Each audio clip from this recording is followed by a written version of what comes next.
ఎందుకో పాస్టర్లు మనలాంటి వారే అని తెలియదు, మనలాగే సాటి మనుష్యులని తెలియదు.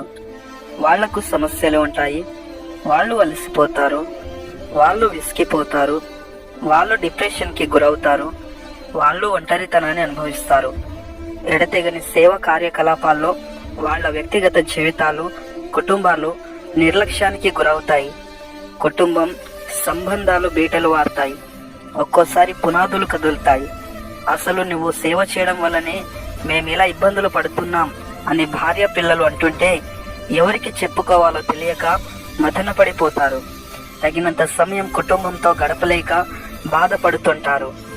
సంఘస్థుల విమర్శలు, ఇతర సంఘాల నుంచి వచ్చే వ్యతిరేకతలు, సమాజంలో నుంచి వచ్చే బెదిరింపులు, కుటుంబంలో నుండి వచ్చే ఆర్థిక ఇబ్బందులు, దేహంలో నుండి వచ్చే అనారోగ్య సమస్యలు, బంధువుల నుండి వచ్చే చీదరింపులు, పొరుగువారి నుండి వచ్చే తిరస్కరణలు, మతోన్మాదుల నుండి వచ్చే దూషణలు, విరోధుల నుండి వచ్చే హింసలు, ఇలా ఒకట రెండా దూర ప్రయాణాలు, సమయ అసమానతల వల్ల ఆరోగ్యం క్షీణించడం.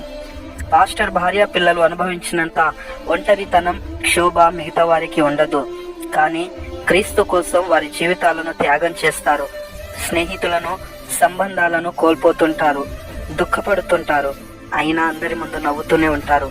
ఒకవైపు అనారోగ్యంతో బాధపడుతున్నా మరోవైపు సంఘ క్షేమం కోసం ప్రార్థిస్తుంటారు, ఉపవాసం ఉంటారు, కన్నీరు కారుస్తారు. అలాంటి పాస్టర్స్ ని మనం ఎలా చూస్తున్నాం? తిడుతున్నాం, దూషిస్తున్నాం, అపహాసిస్తున్నాం, అవమానిస్తున్నాం, నిందిస్తున్నాం, వెక్కిరిస్తున్నాం, చిన్న చూపు చూస్తున్నాం, పలువురిలో పరువు తీస్తున్నాం. మనకంటే గొప్పగా ఉంటే సహించలేము, బేదగా ఉంటే పట్టించుకోము. హెచ్చరికగా వాక్యం చెబితే ప్రేమ లేదంటాము, నెమ్మదిగా చెబితే ఉద్యోగం లేదంటాము, నవ్వుతూ చెబితే రోషం లేదంటాము. ప్రార్థన కూటములు పెడితే పని లేదంటాము, పెట్టకపోతే భారం లేదంటాము. దశమ భాగం గురించి చెబితే డబ్బు పెచ్చోడు అంటాము, మనకేం పెట్టకపోతే పీషనరీ అంటాము. గృహ దర్శనం చేస్తే వచ్చాడ్ర బాబు అనుకుంటాము. ఇంటికి రాకపోతే మాలాంటి వారి ఇంటికి ఎందుకు వస్తాడులే అని ప్రచారం చేస్తాం. సంఘంలో ఒక స్థానం ఇస్తే నిర్లక్ష్యం చేస్తాం, ఇవ్వకపోతే మందిరం మానేస్తాం, తప్పులు వెతుకుతాం, దుష్ప్రచారం చేస్తాం.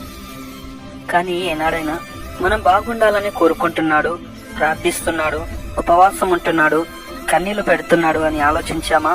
మంచి భోజనం తింటున్నాడని చూస్తున్నామా? మెరిసే తెల్ల చొక్క వెనకాల చిరిగిన వస్త్రం ఉందని గుర్తిస్తున్నామా?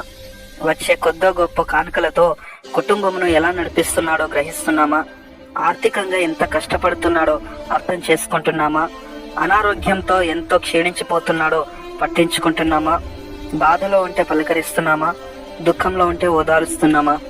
కానీ మనం మాత్రం ప్రభు కొరకై సేవకుడు పడే ప్రయాసంలో ఇంకా భారంగానే ఉంటాము. సంఘాలు మారుస్తాం, పక్కనే సంఘం పెట్టి విశ్వాసులను లాక్కుంటాం. సేవకుడి బలహీనతలు చూస్తాం, అతని కుటుంబంలో లోపాలు వెతుకుతాం. ఎందుకో పాస్టర్లు మనలాంటి వారి అని మర్చిపోతాం. వారిపైన జోకులు వేస్తాం, కార్టూన్లు గీస్తాం, మీమ్స్ రాస్తాం, రోస్టింగ్ చేస్తాం. స్పందిస్తే సహనం లేదంటాం, ఊరుకుంటే తప్పు ఉందంటాము. అతని వల్లే నవ్వుతాం, అతన్ని ఏడిపిస్తాం, అతని వల్లే బాగుపడతాం, అతని నాశనంను కోరుకుంటాం. అయినా పాస్టర్ కూడా మనలాంటి వాడే అని మర్చిపోతాం.